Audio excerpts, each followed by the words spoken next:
Nous sommes de retour en direct dans cette édition du 13 juin 2025 de votre émission quotidienne qui s'attache à comprendre l'actualité et Dieu sait qu'elle est dense et son impact sur les marchés financiers. Et comme donc tous les vendredis matins aux alentours de 9h10, 9h15, il est l'heure de retrouver le chronocac d'Antoine Quesada. Bonjour Antoine. Bonjour Antoine. Merci Antoine d'être avec nous ce matin. Antoine Quesada, vous êtes trader formateur et coach chez AQTS.fr, pardon. Antoine, comme tout le monde, vous avez appris que Tsahal avait lancé des frappes meurtrières sur l'Iran cette nuit, que Téhéran avait répliqué, que le risque d'embrasement est évident, que ça a un impact sur les marchés mondiaux, notamment le prix du pétrole qui a atteint des niveaux jamais vus depuis plusieurs mois, et ça pourrait continuer. Du coup, réaction en cascade, les banques centrales pourraient revoir leur stratégie de politique monétaire. Résultat, les investisseurs vont probablement revoir leur stratégie d'investissement dans une logique d'aversion au risque.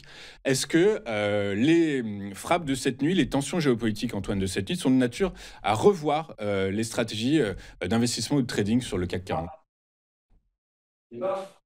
Disons qu'en tout cas, à très court terme, la réaction se fait sentir immédiatement. Effectivement, on vient d'ouvrir sur un gap baissier. On est à 7676 points, moins 1,14.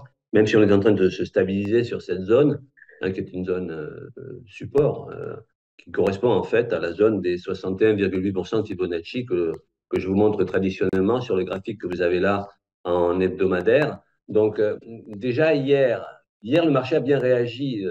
Il a aussi ouvert sur un gap baissier. Évidemment, il n'y avait pas la raison pour laquelle il a ouvert un gap baissier aujourd'hui. Mais hier, le CAC, tout en ouvrant un gap baissier, s'est rattrapé tout au long de la journée pour finir clôturé pratiquement sur les cours de la journée précédente, ce qui était plutôt de bon augure. C'est-à-dire que c'était une respiration sur un marché qui latéralise déjà depuis un bon moment et une réaction assez positive hier. Alors effectivement, aujourd'hui, la raison de ce gap est différente. C'est une raison fondamentale, je dirais, géopolitique, qui impacte, et on vient de le voir, les cours. Néanmoins, je dirais que d'un point de vue graphique, évidemment, vous savez, je ne raisonne que d'un point de vue graphique. D'un point de vue graphique, rien n'a vraiment changé pour l'instant. Est-ce que ça peut s'aggraver? Alors moi, je ne suis pas devin. Face à ce genre de situation, effectivement, il faut être très humble. Les choses pourraient s'aggraver naturellement. En tout cas, d'un point de vue graphique, ça ne remet pas en question encore la tendance de fond, loin de là. On verra comment la situation évolue d'un point de vue géopolitique, là, aujourd'hui et dans les jours qui viennent précisément. Donc, que vous dire? Graphiquement parlant, pas de gros changements.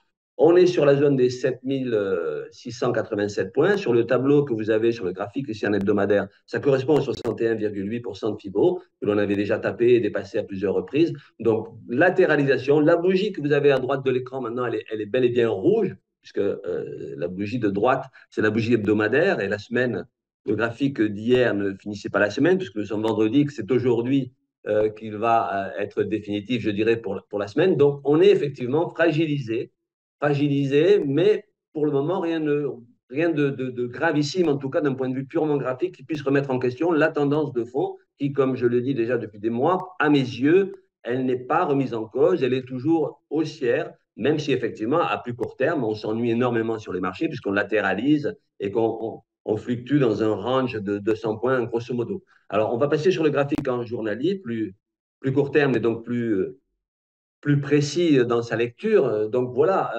là, vous n'avez pas la bougie actuelle, puisque la bougie actuelle, elle est malgré tout verte, puisque, comme je l'ai dit, on a ouvert sur un gap, on est en train de récupérer euh, un peu de ce trou d'air qu'on a connu à l'ouverture. On est en train de remonter très légèrement. Est-ce qu'on va combler le gap aujourd'hui précisément? Je n'en sais rien. Effectivement, face à des situations géopolitiques, hein, il faut rester très humble, comme je viens de le dire. D'un point de vue graphique, effectivement, je vous disais la semaine dernière que tant qu'on ne clôturait pas sous les 7600 points, à mes yeux, la tendance ne courait pas un gros risque. En fait, on ne risquait pas de devenir tout à coup baissier sur du moyen et long terme, même si sur le court terme, effectivement, la latéralisation en pente douce baissière, elle est réelle, elle ne fait que s'accentuer avec les événements que vous venez d'évoquer, et donc qui impactent aussi le graphique. Donc, surveillez la zone des 7600 points. Alors, les 7600 points, comme je le disais, seraient le début de l'amorce de peut-être un retournement de tendance. On en est loin encore. Les 7600 points seraient peut-être le début d'une glissade un peu plus accentuée. Ça n'est pas encore le cas. On est à 7679 points et on semble se stabiliser sur la zone.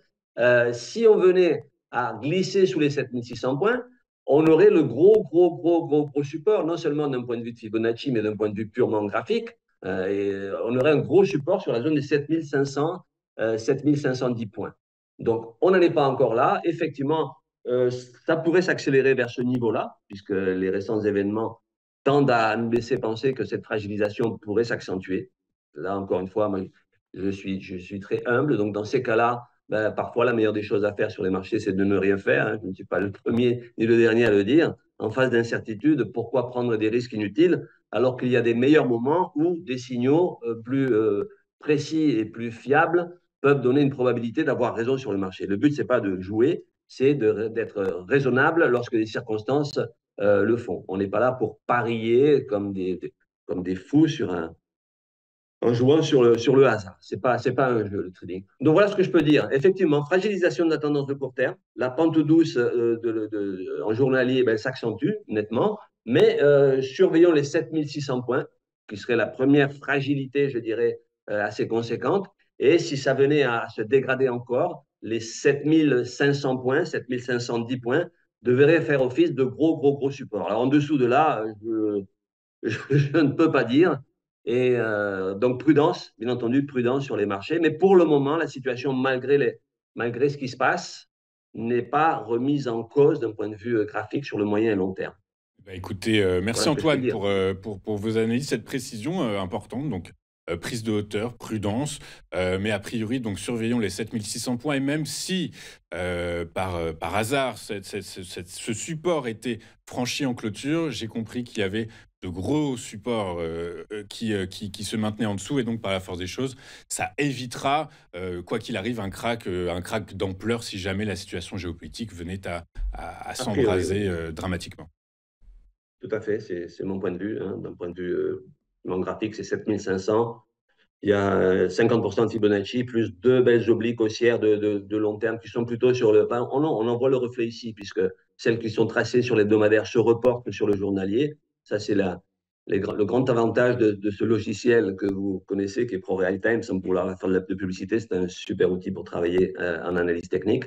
Donc, effectivement, les 7500, vous les voyez bien, c'est la ligne en rouge ici horizontale qui correspond à 50% de retracement de Fibo et qui se rejoint dans les jours qui viennent sur la grande oblique noire ici qui renforcerait. On aurait donc une horizontale et une oblique haussière sur la même zone des 7500. Donc, a priori, ce support devrait être vraiment majeur pour empêcher qu'effectivement le CAC ne se retourne à la baisse, purement et simplement. Donc, on en est loin, je pense.